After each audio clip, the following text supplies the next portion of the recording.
Sarasqueta. Ça vient d'un armurier royal espagnol, Victor Sarasqueta, qui était d'origine basque, si mes souvenirs sont bons, et qui était un grand fabricant de fusils de chasse.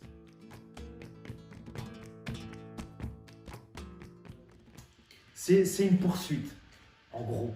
C'est une poursuite.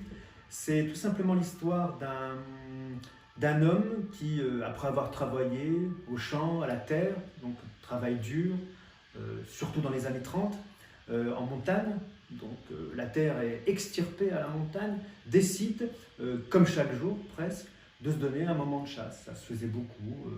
J'ai connu par exemple mon grand-père, je ne cache pas, c'est une de mes références, de mes influences. Après avoir travaillé, je me rappelle quand je l'accompagnais jeune au champ, il y avait un moment de chasse. C'était même pas pour tuer un animal, c'était même pas le plaisir de traquer, c'était le plaisir de faire autre chose, d'avoir une rupture. C'était une récompense. Alors, voilà, il aperçoit un homme en noir au cours d'une partie de chasse. Cet homme en noir le salue. Et cet homme en noir commence à lui tirer dessus.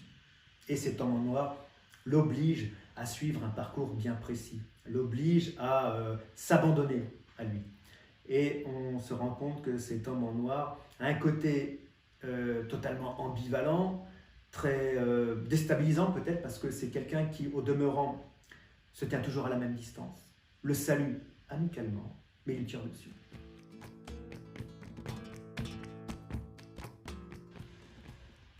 Comme j'écris à la fin du livre, dans les remerciements, je remercie mes grands-parents qui sont décédés parce qu'ils étaient espagnols, vivaient simplement, travaillaient la terre, et ce sont le point de départ de beaucoup de situations. Le point de départ, simplement. Ce sont des souvenirs, des choses qu'ils disaient, dont ils parlaient, comment dire, ça m'a marqué. Ce sont des choses, forcément, quelquefois c'était des détails, et c'est resté.